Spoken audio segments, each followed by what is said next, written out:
Hello, I am Pam Laricchia from Living Joyfully, and today I'm joined by my co-hosts Anna Brown and Erica Hellis. Hi to you both. Hello. Hello. We are going to be diving into another unschooling stumbling block today, which is weaving our needs into our days. And I think this is a big one. I remember this one. And while, as always, it's not cut and dried, it is definitely an important part of just living together as a family and noticing overwhelm, hopefully, before it becomes burnout. But before we dive in, we want to invite you to join us in the Living Joyfully Network. There is just so much value in doing that deep personal work that the unschooling journey asks of us in community. Because while everyone's journey is definitely unique, we all face similar obstacles and challenges and stumbling blocks. And that's where the power of community shines. In the network, you can learn from the experiences of other unschooling parents, draw inspiration from their aha moments, gain insights from the unique and creative ways that they navigate both their own and their family's day to day needs. It is a conversation that comes up very regularly. So, to learn more and join us, just follow the link in the show notes or go to livingjoyfullyshop.com and click on community in the menu. And now, Anna, would you like to get us started? I would. I'm glad we're talking about this because you're right. I think it's an important understanding, and really it's a paradigm shift, right? When we're moving to unschooling or more connection focused parenting, because typically we're a very adult focused world. The needs of adults tend to get the most attention, and kids are kind of along for the ride. We hear things like they can adjust, and then their resilience is praised, and adults know best anyway, and all of these kind of pieces that we've all steeped in our childhood and what we've heard. But once you open your mind and heart to really seeing children as fully formed humans on their own journey, it brings everything into question. We start to see how often kids are discounted, how their feelings are dismissed, and how they aren't trusted to know themselves. And letting go of those ideas and seeing children as capable and trustworthy, it's beautiful. It's a powerful shift along the journey to prioritizing connection and supporting autonomy. But I do think we have to be careful because while it's great to notice and correct for this power imbalance, we don't need to tip too far the other way because we're still imbalanced. We're still actually in that whole power paradigm, and it's just another person feeling disempowered. So sometimes, I think what we'll see, and I think we'll talk more about it, but that pendulum swing to the other side is necessary to find the center ground that honors all the parties involved. But we don't need to hang out there too long. And recognizing we're hanging out there, I think can be really important to making that shift to everyone, because when we find the center, we realize that everyone can have their needs met. It's not a race. It's not a competition. We can create an environment grounded in trust, an understanding that all of our needs are valid and together we can find a way. And I don't know, I feel like there's a lot of aspects to dig into, but I'm going to stop here. And Erica, we'll go to you. Like, what bubbled up for you when you were thinking about this idea? Yeah, I really saw that same pendulum swing idea when I was reading about this topic as well, because, right, I think as we're growing up, we're like, we don't have any power as kids. We can't wait to be an adult because then finally we get to make our own decisions. Our needs will finally be important. We'll finally get our say. And so it can be, like that's kind of like, it could be natural to like step into parenthood with that sort of view of like, and now finally I'm in charge. My needs are the most important. And then when we start to notice how different our children are from us, how much they already know about themselves, and if we're curious about giving them their autonomy, I do think it can be a huge pendulum swing to, oh my gosh, I'm just going to support all of their needs all the time, and I'll just forget about mine because I'm an adult, I can handle it. And so I do think that can be a recipe for that kind of martyrdom and resentment that can start to come up where it's like, I do everything for them and I never get to meet any of my needs. And that really is not the goal of unschooling, is to have that sort of feeling of I never meet my own needs. And so I do think this is a paradigm shift of like, we are all humans. We all have needs and we all can get our needs met in this kind of community, in this family. And so it's kind of revolutionary. And I think it is a journey to get from I'm the boss to my kids are the boss to wait a second, there is no boss, we're all working together. And yeah, it's just so valuable once you can get to that place. And I do love that. There's just the imagery of the paradigm and the pendulum swing, right?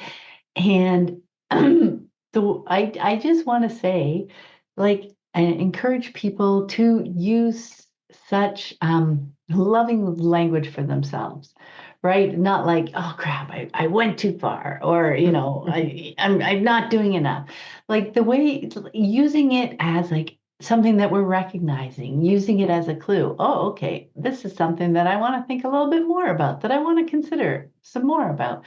And like that's one of the things we love about this podcast is just sharing some observations and some stumbling blocks that we have seen along the way that people kind of bump into, stumble over, that are great clues that, oh, there's something more that you can consider here. And as you guys were talking, something that bubbled up for me, another consideration, as we're trying, okay, I swung really far and I'm like quite happy with supporting my kids and everything, but I'm starting to feel overwhelmed. I'm starting to feel like nobody hears me, nobody considers me. I'm feeling exhausted, maybe a little bit martyrly, like all those pieces. And I want to come and find a way to bring my needs into the conversation. One thing that I think is really important or valuable, helpful to consider at that point is the idea of fairness, because bringing our needs back into the conversation doesn't mean, well, I did three things for you, so now I get to do three things for me. Like that's like another layer that's just going to interfere with figuring out, because then it's like, okay, now I need to start thinking about what are my needs, and then you're thinking about like expectations, you're thinking about like societal conversations, like is it that I need to go to the spa once a month? Like, no, what is it that I actually need? What is it in this particular situation? What is it that's more fundamentally kind of my personality, that I feel like I've been dampening, but I need to kind of bring into the conversation in an ongoing way? Like, or is it certain situations or environments or places that trigger something for me? We talk quite a bit about narrating. That's where that can start to be helpful in sharing. So it's not that I need to bring my need to the table all the time. It may be that I'm just sharing these pieces of me, so that other people get to learn a bit more about me. Because if I'm just taking care of everybody else's needs, nobody's learning much about me, right? So, like, to me, that is part of starting to bring things in, not like tit for tat. I did this, now you get to do this. It really has so much to do with people are different and what our like fundamental needs are, and seasons, because there are seasons where somebody might have a heavier load of needs for a while, right?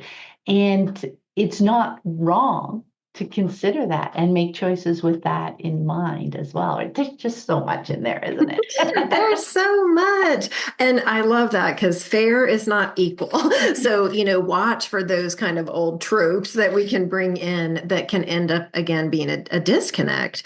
But I actually think one of the first steps for us in this process is to really tune in and understand what our needs are, be able to articulate them. Because if we think back and we were children in an environment where our needs were not valued or really taken into consideration as much, it's we didn't even learn to express them. And so what can tend to happen is it builds up, it builds up, it builds up. This is regardless of unschooling. And then it comes out as this explosion of you're not helping me or nobody's hearing me, because that's what it sometimes took in childhood, was the big explosion to get the attention. And so what I love about this is it's just this time for introspection and learn more self-awareness and learning like, oh, okay, yeah, this is niggling a little bit, or this isn't feeling good, or hey, I'm going to watch for some pebbles of like, I'm feeling more tired, or I'm feeling not as engaged, or what do those things look like? And then being able to narrate a bit more. I love that you mentioned that because I think it's so important because that's how we learn about each other.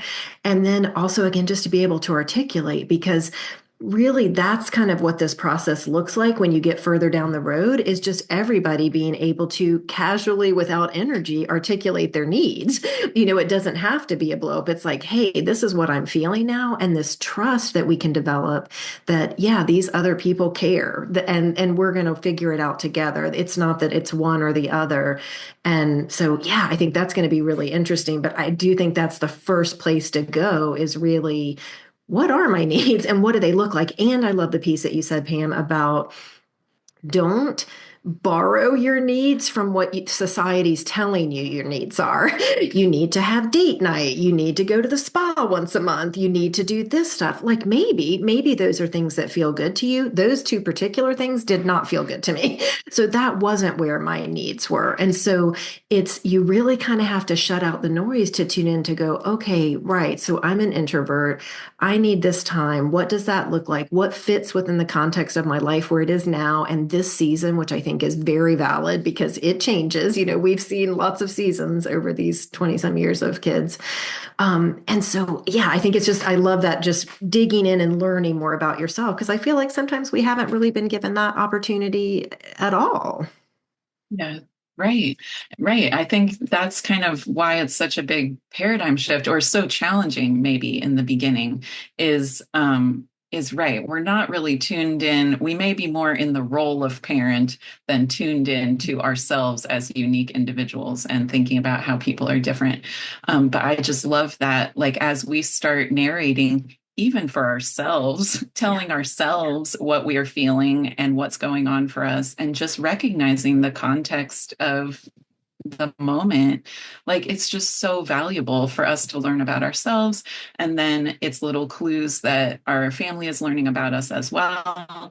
You know, if I can start my day saying, I didn't get great sleep, I'm thinking we need to keep meals kind of simple today. Like, that's a little thing that I can say in the morning that just gives everyone the idea of, okay, we're not making the lasagna then, but that it's not a big deal. Like, we would do it on Right. another day when I have more energy, but just giving the heads up about my context and how I'm feeling. And then you're right that then everyone else starts to learn or say, okay, I can do that for me too. Like, you know what? I'm feeling really grumpy about this. I am not in the mood for that anymore. And, just the more individuals you have in your family, the more complicated it can get. But even with just my family of four, it's like, we all thought we'd be in the mood to do this. And then something comes up, someone's not feeling good, or someone's feeling like they need some rest or whatever it is. And so just the more we can talk about that, the more I think everyone's needs kind of weave together. And I love that the title of this one is like weaving in our needs, because that's what it feels like. It's not something that we can schedule everything well in advance, because the context of the moment is what determines what I actually need. Oh, yeah, I love that. That's beautiful. And so, okay, I'm going to try and remember the two things about number one, in us not even um, often recognizing our needs at first and knowing what, like, there's a need and there's meeting a need. Those are two separate things. But I think something we've been talking about in the network lately, which is we've been talking about our kids as our guides. And I was thinking of the pendulum swing, and not, being hard on ourselves if we have swung really far, right? And I love just that whole power paradigm thing. But if we swung there, I think our kids can be great examples of sharing what they need, right? It's so like they will tell you, I don't want to do that, or I need to do this, I need to do this like now. The language depends on, their age and all that kind of stuff and personalities. But I feel like often they are just more grounded in knowing in the moment what their need is. So sometimes they are just a great example to look to and just say, well, if they can express it, maybe I can express it. Oh, they know what they're needing in this moment. And we see the context of the moment too. And that's all just like interesting fodder that we can use to think for ourselves. Like we were saying, like to even discover what our need is. There may be a moment where we're like feeling off, we're feeling a little martyrdly. It's like, oh, is that low energy? Is that because what I'm being asked to do is something I don't really like? There could be so many reasons why we're feeling off in that moment. And it is so worth because we can't, meet that need until we really understand what it is. If we think it's because we're exhausted and we get, more rest, etc., and then it still bothers us next time. Try things, play with things, but what we're doing is learning about ourselves, that increased self-awareness. And I too love the weaving in our needs because truly, like you're saying, Erica, we can't like know ahead. We can like in general know that we enjoy things and they will fill our cup, etc. And so we can try and work time into making space and time for to do those things. But it doesn't mean that until that thing, I just have to grin and bear it, right? Until the next time I can go to the coffee shop with my friend. And again, there's zero judgment on whatever refills our cup or like that we enjoy in the moment that brings us energy. Absolutely. But it's finding out what actually works for us as the individual and then finding ways to weave little things even into our days. We have with younger, even with older kids, you're driving people around. Maybe somebody's going through something and there's lots of heavy conversations. You know, in those times, even especially, it's important to weave little bits of meeting our needs, little bits of self-care, like all those pieces in.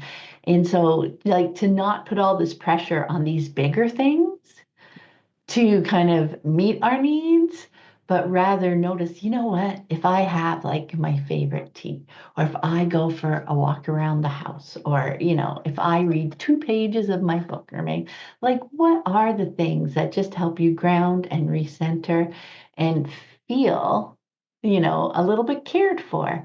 And then you can share that with the people around. I'm going to, go sit and read my book for 10 minutes. Then I'll come and help you with this thing.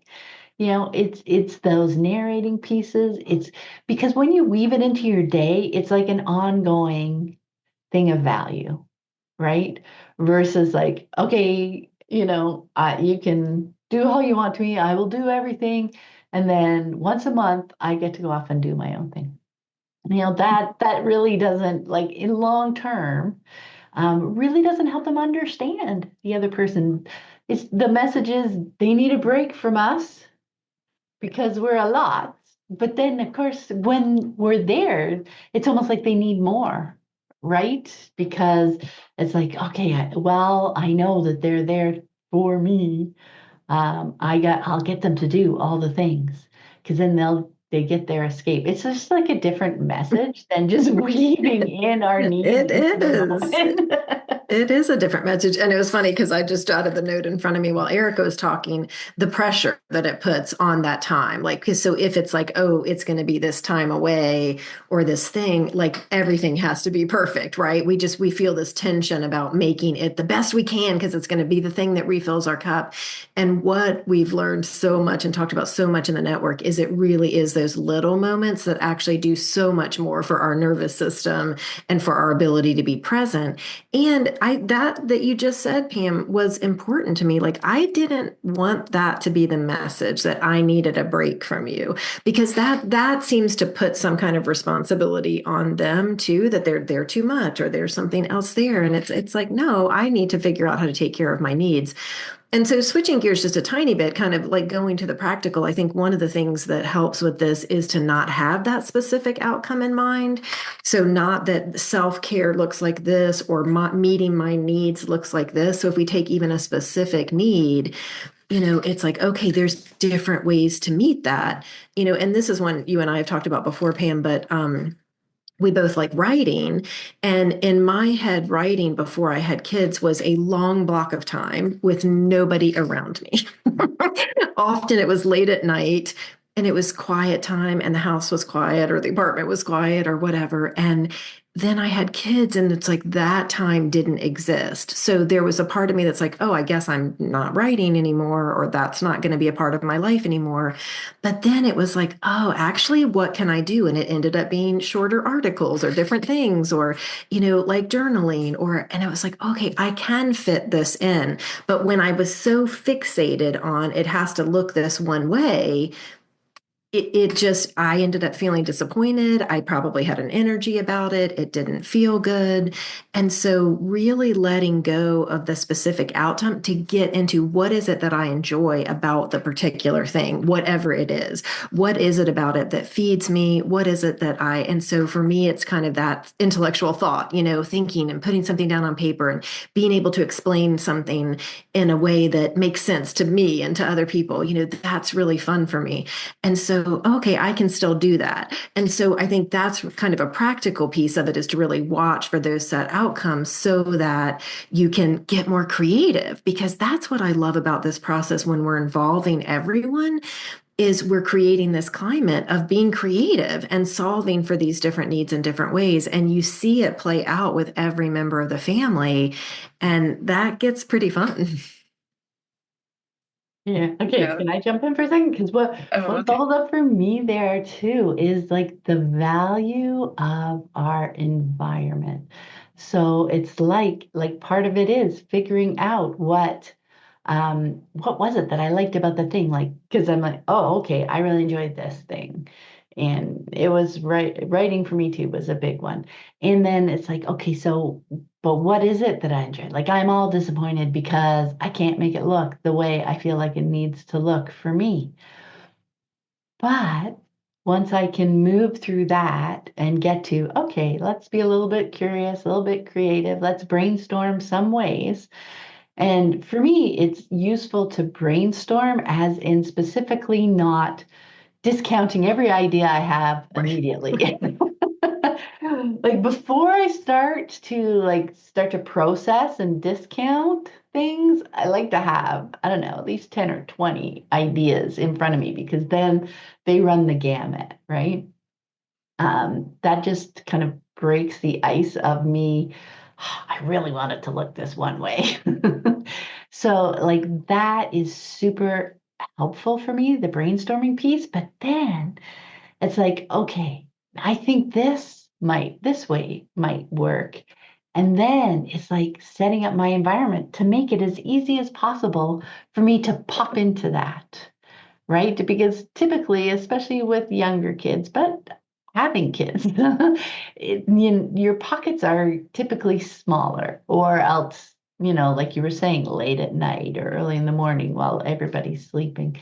But oh, it was so valuable to do. I remember you talked about, Anna, about having your guitar close by, right? And I would like have my headphones and I had my desk. One of my ideas was I'll just put my desk downstairs and people will know where I am and they can come. But oh my gosh, after about a week, that did not feel good to me. It just felt too separate, too disconnected. So then I popped it up in the middle of the house where everybody was going to be wandering by, and I had some headphones, right? So that I wasn't distracted by every little noise that I heard of somebody playing or whatever. Um, but they would see me, I would see them walking by, and they could grab my attention easily if need be. And what we're doing is sharing our needs just by the fact that we're setting up our environment. And I'm just like, oh, I'm going to be busy with this if you want to go write for half an hour, because I know I'm going to be playing away. Our family, our kids want to support us. in the seasons that they can, when their needs aren't heightened or anything. But when they know and when we're setting up our environment for that, it's obvious, right? And they've got their toys out, they've got their things all over the place, like our things can be part of the family too. And then it's just all of us weaving throughout the day, doing the things we want, coming together, splitting apart, maybe a couple over here, just weaving our days together to meet those.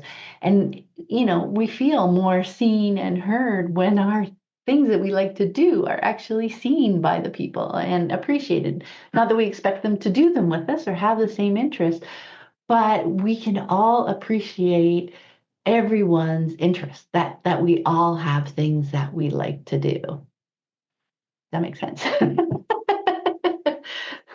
Yeah. And, Anna, when you were bringing up the creativity, it was funny because the note I had written that I wanted to talk about next is that same thing, the creativity, that I think this requires, like, in order to meet four people's needs in a family, we have to be creative about what that can look like. And it can't just be one person with the vision of what it should look like with all the ideas, and then everyone just follows along, because that isn't everyone getting their own needs met. And so I think when we talk about everyone's different needs and meeting them, one thing that can be a stumbling block too is just the feeling of like, my need is for you to do this, and so when we start labeling that our need is for people to do something differently or for us or whatever, then we're kind of like, we're losing the point of the need, which is like, it is my need. And maybe there are people who can help me meet my need, but we can be creative and figure out a way that works. That's not, my need is for you to do this. I forget what we call that, but basically, like, it can go from talking about needs to really just trying to control everyone to make the environment the way that feels the most comfortable to us, And so if my need is for quiet, my answer could be for everyone to be quiet.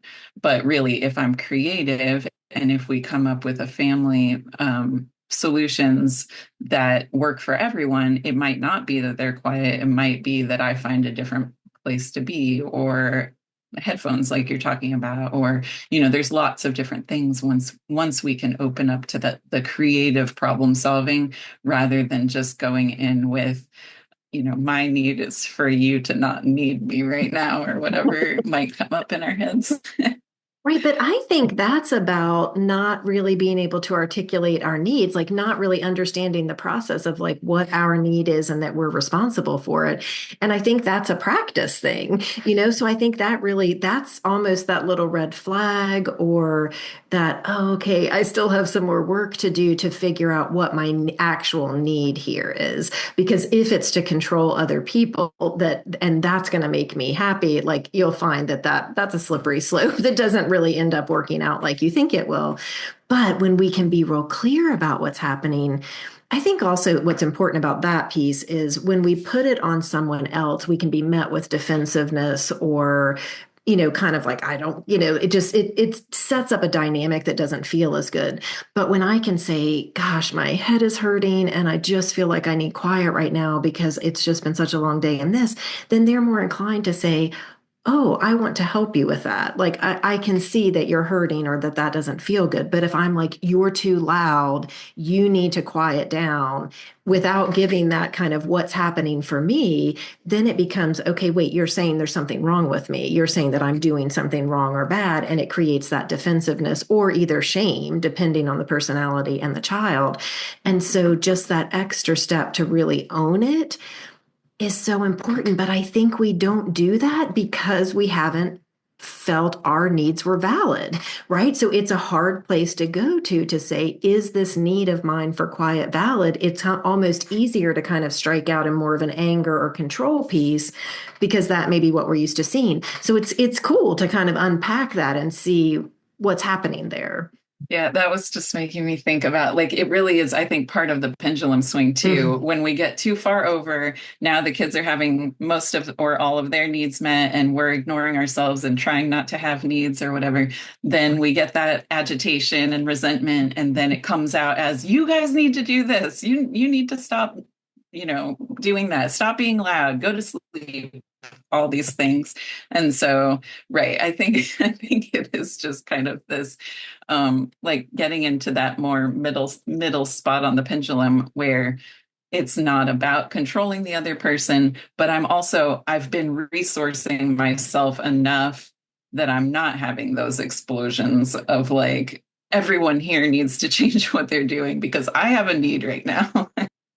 And so often those explosions are out of the blue to them, right? Because we're trying to hold it back, hold it back, hold it back, and then it just comes bubbling out, and they're like, "What the heck?" We've been doing this for 30 minutes, and now all of a sudden it's bothering you. And then if we don't give the context, it's like, "Oh, is it about me?"